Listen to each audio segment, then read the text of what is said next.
বাংলাদেশের রাজনীতি কোরআনে আছে। 2021 থেকে সামনের দিকে রাজনীতি কোথায় আছে? আগেরগুলিও ছিল, বলি নেই, এটা আছে। আমি 5 বছর অপেক্ষা করেছি। আমি কিছুতেই আজকে খুতবা দিতাম না যদি আমার সত্য স্বপ্ন সূত্র আমাকে পারমিশন না দিত। হ্যাঁ, এখন বলো, সময় হয়েছে। সেই ইনফরমেশন পেয়েই তারপর বলেছি যে হ্যাঁ, বাংলাদেশের রাজনীতিটা সূরা ইউসুফে আছে ইনশাআল্লাহ। এমনি বলতেছি না, কাজী হারছে গুইয়া দিদা গুইয়াতে, এই কাজী যা বলে দেখে শুনি বলে ইনশাআল্লাহ।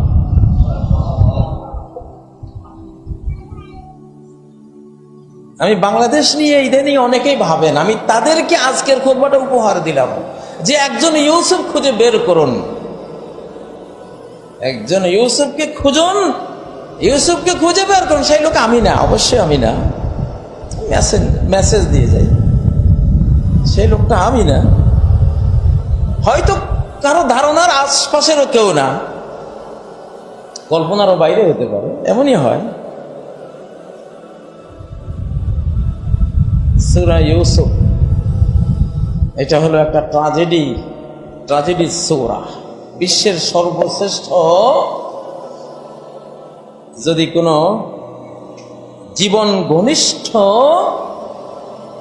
বই থাকে, যেটা আপনারা সিনেমায় দেখেন, নাটকে দেখেন, এমন কোনো ঘটনা যেগুলো দিয়ে উপন্যাস হয়, সিনেমা তৈরি হয়, সুন্দর সিনেমা, শিক্ষণীয় সিনেমা তৈরি হয়, কাছাকাছি ওই ধরনের কিছু দেখার শোনার রুচি যেহেতু মানুষের আছে, আল্লাহ তাআলা ওই ধরনের একটা ঘটনা বর্ণনা করে আমাদেরকে অনেক শিক্ষা দিয়েছে। সূরা ইউসুফে বাংলাদেশের ভবিষ্যৎটা কি? ইন্নী লা আজিদু রিহা ইউসুফ লাউলা আন তুফান্নিদুন। বাংলাদেশের আকাশে আমি একজন ইউসুফের ঘ্রাণ পাচ্ছি, যেই নামই দিয়ে হোক, একজন ইউসুফের ঘ্রাণ পাচ্ছি। লাউলা আন তুফান্নিদুন, তোমরা যদি আমাকে মাথা নষ্ট না বলতে তাহলে ভালো করতাম, কারণ আমি নষ্ট মাথার মানুষ না। ইয়াকুব আলাইহিস সালাম বলতেছে, লাউলা আন তুফান্নিদুন। কোথায় ইউসুফ? পাত্তা নাই। 40 বছর বাবাই বলতেছে আমি তো ইউসুফের গ্রাম পাইতেছি। পুতেরা কয়, ক্বালু তাল্লাহি ইন্নাকা লাফি দালালিকাল কদীম। আল্লাহর কসম, তুমি তো সেই পুরানো বিভ্রান্তি গুমরাহির মধ্যে এখনো ডুবে আছো। তোমার আর এই গুমরাহি যাবে না, তুমি এখনো ইউসুফের কাপ দেখো। ইউসুফেরও তো শেষে করে দিয়েছি আমরা।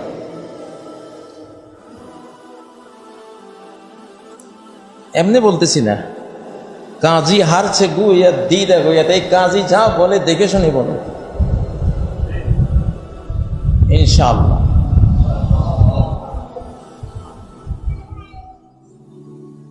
আমি বাংলাদেশ নিয়ে ইদানিং অনেকেই ভাবেন, আমি তাদেরকে আজকের খুতবাটা উপহার দিলাম যে একজন ইউসুফ খুঁজে বের করুন, একজন ইউসুফকে খুঁজুন, ইউসুফকে খুঁজে বের করুন। সেই লোক আমি না, অবশ্যই আমি না, মেসেজ দিয়ে যাই, সেই লোকটা আমি না, হয়তো কারো ধারণার আশপাশেরও কেউ না, কল্পনারও বাইরে হতে পারে, এমনই হয়। ইউসুফ আলাইহিস সালামের সূরার মধ্যে কি আছে? ইউসুফের প্রতি, ইউসুফের কাছে স্বপ্ন শুরু হয় কি দিয়ে? 11 নক্ষত্র দেখেছিলেন।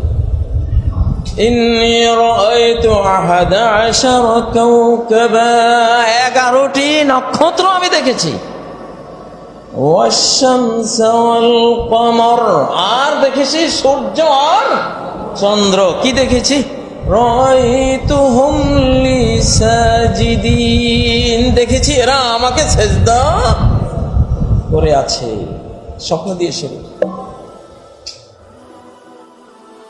এই বাংলাদেশ সহ আগামী দিনের রাজনীতি স্বপ্ন দিয়ে নিয়ন্ত্রণ হবে। আমরা আগামীকাল কি হতে যাচ্ছে ঘুমের ঘরে দেখে ফেলবো। হ্যাঁ দেখছি, আলহামদুলিল্লাহ দেখছি, আমাদের লোকজন দেখতে পাচ্ছে। পৃথিবীর কোনো গোয়েন্দা, কোনো সিআইডি, কেজিবির বাবার সাধ্য নাই এমন সংবাদ দেয়া যে সংবাদ মুমিনরা ঘুমের ঘরে পায়। সতত যে মতি লোক নিশার স্বপনে, হ্যাঁ নিশার স্বপন। সূরা ইউসুফ স্বপ্ন দিয়ে শুরু। কেন শুরু? সেম ঘটনা তোমাদের বেলায় ঘটবে এবং স্বপ্ন সেখানে বড় ধরনের বেসিক একটা পার্ট নেবে। এবং নবীজি বলেছেন শেষ জামানায় স্বপ্ন, মুমিনদের স্বপ্ন মিথ্যা হবে না।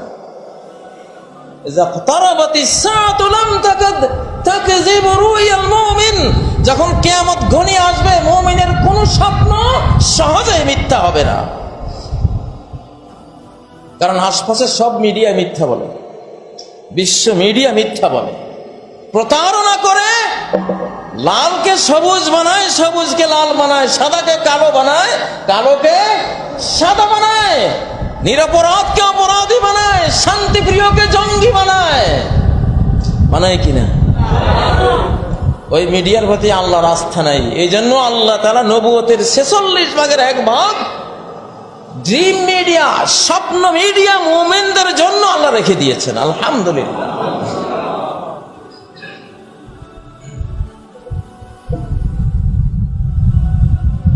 তিনি যে দেখলেন 11 নক্ষত্র আর চন্দ্র সূর্য তাকে সেজদা দিচ্ছেন, বাস্তবায়িত হয়েছিল না?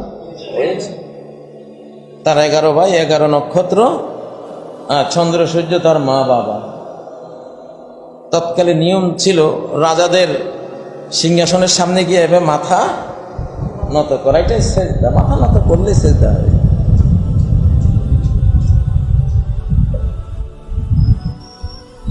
সম্মানিত মুসল্লিয়ানে কেরাম, ছোটবেলায় বাংলা কবিতায় কবিয়াল গেও কবিরা কিছু কবিতার বই বিক্রি করতো পোদ্দার হাটে, পাটোয়ারি বাজারে। আমরা কিনতে নেব।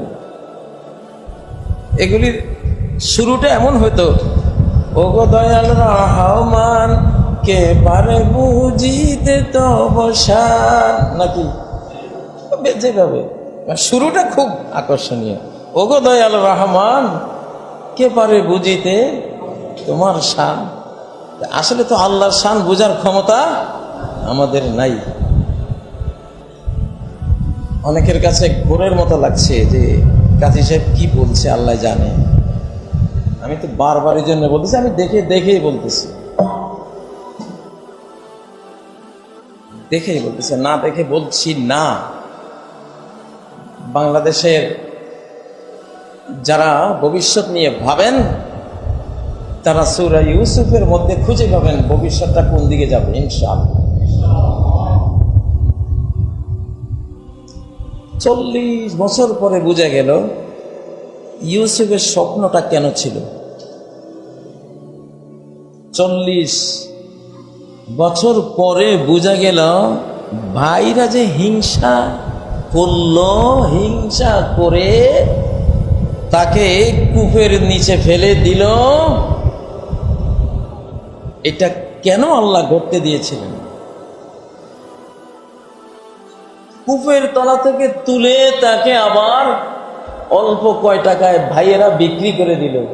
কি অপমান! কূপে ফেলার এক অপমান, প্রাণ সংহারের মতো নির্যাতন।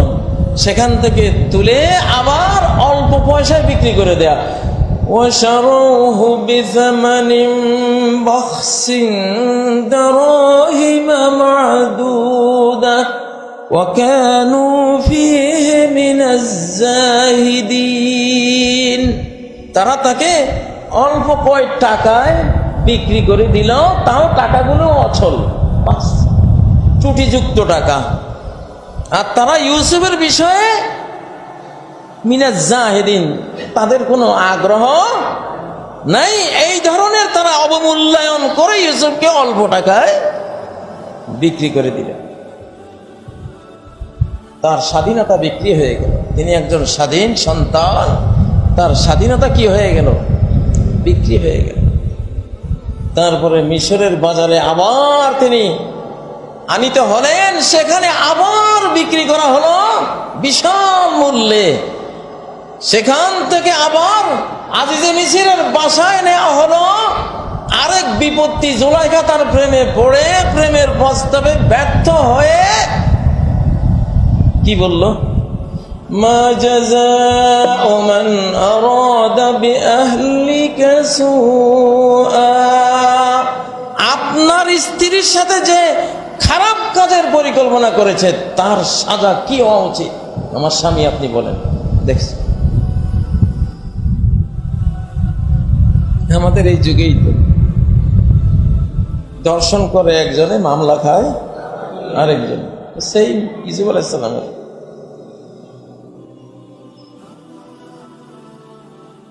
শেষ যুবক ইউসুফ কি করবেন?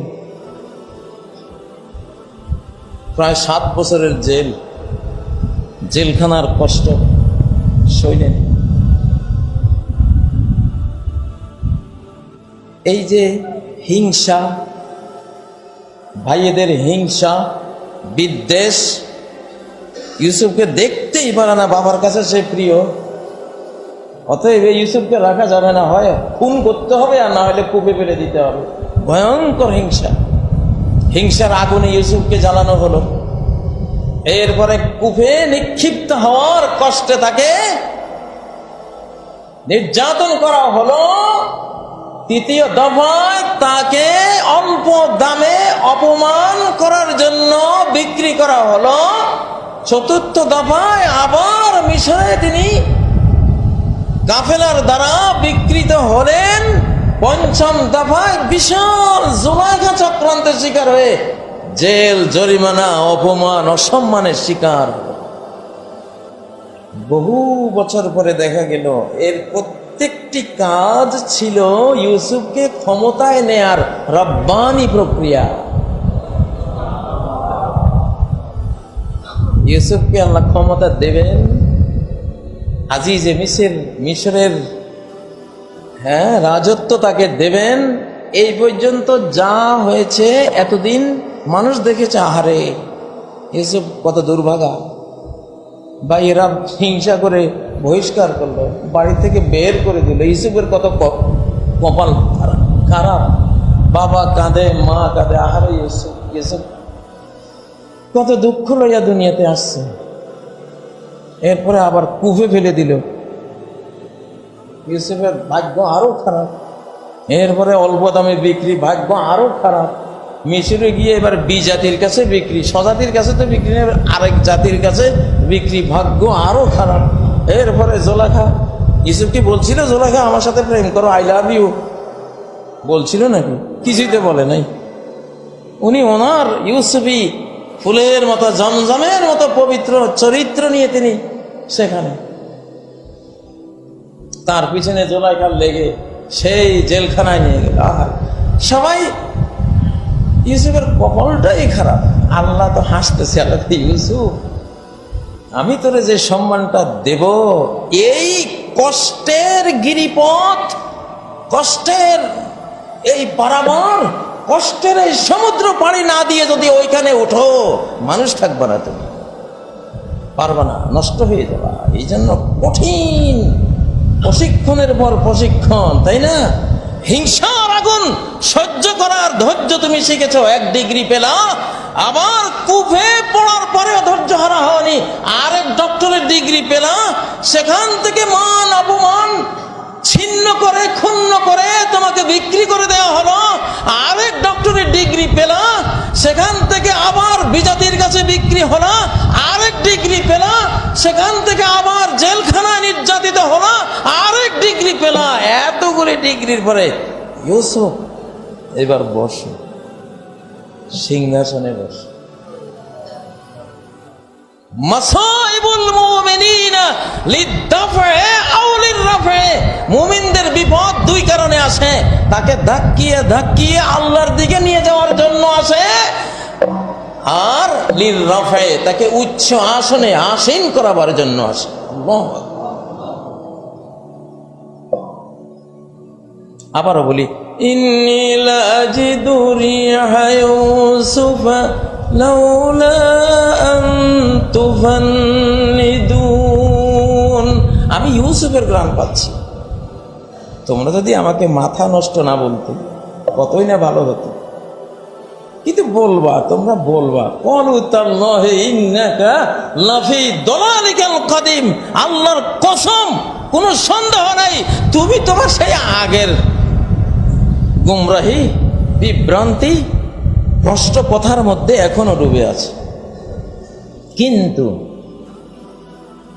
বছর যায় যেতে যেতে এক সময় ফালাম্মা আন জাআল বাশীর আলকাহু আলা ওয়াজহি, সুসংবাদদাতা এসে গেল, ইউসুফকে পাওয়া গেল। ইউসুফের জামা, অন্ধ ইয়াকুব আলাইহিস সালাম অন্ধ পিতার মুখে জামাটা যখন পরশ লাগানো হলো, ফারতাদ্দা বাসীরা, সাথে সাথে আগের মতো সেই চোখ আবার ফিরে আসলো। তিনি চক্ষুষ্মান হয়ে গেলেন, দৃষ্টি শক্তি সম্পন্ন হয়ে গেলেন, এখন সব দেখতে পাচ্ছেন। আল্লাহু আকবার। বাংলাদেশের রাজনীতি কোরআনে আছে। 2021 থেকে সামনের দিকে রাজনীতি কোথায় আছে? আগেরগুলিও ছিল, বলি নেই, এটা আছে।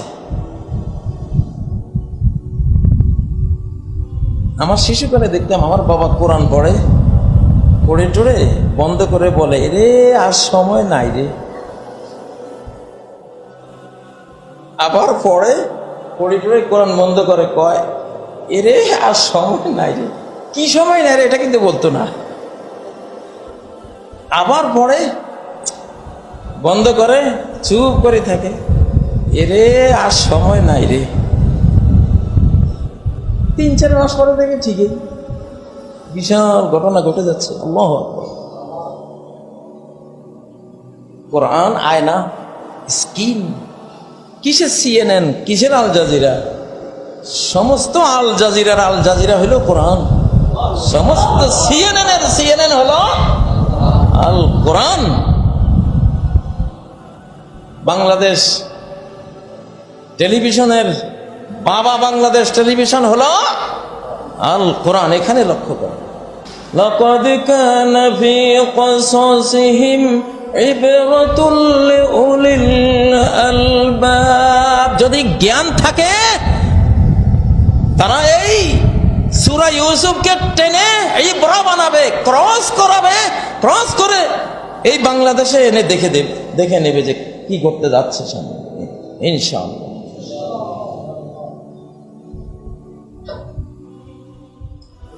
এখন কি আমাকে খুব দোষী করা হবে? আমি দেখলাম এখানে একটা সুন্দর আম গাছ, হাড়িভাঙ্গা আম গাছ জন্ম নিয়েছে। আমি গাছটা চিনি, মালিকদেরকে বললাম আপনাদের এখানে কিন্তু এই গাছটা হাড়িভাঙ্গা, খেয়াল রাখেন। যদি বলে আপনাকে আমরা এটার জন্য, যদি আপনি কেন বললেন এটা হাড়িভাঙ্গা আম কেন বললেন? বাবা এটা একটা মূল্যবান জিনিস, তোমাদেরকে বললাম কাজে লাগবে। আমি বলাতে দোষ হলো, আর তোমরা যে লাগিয়েছো গাছটাতে তোমাদের দোষ হয় নাই? যারা ইনফরমেশন দেয়, সংবাদ দেয়, ওদের দোষ না, বাস্তবে যা দেখে তাই বলে। আমি 5 বছর অপেক্ষা করেছি। আমি কিছুতেই আজকে খুতবা দিতাম না যদি আমার সত্য স্বপ্ন সূত্র আমাকে পারমিশন না দিত। হ্যাঁ এখন বলো, সময় হয়েছে। সেই ইনফরমেশন পেয়েই তারপর বলেছি যে হ্যাঁ, বাংলাদেশের রাজনীতিটা সূরা ইউসুফে আছে ইনশাআল্লাহ।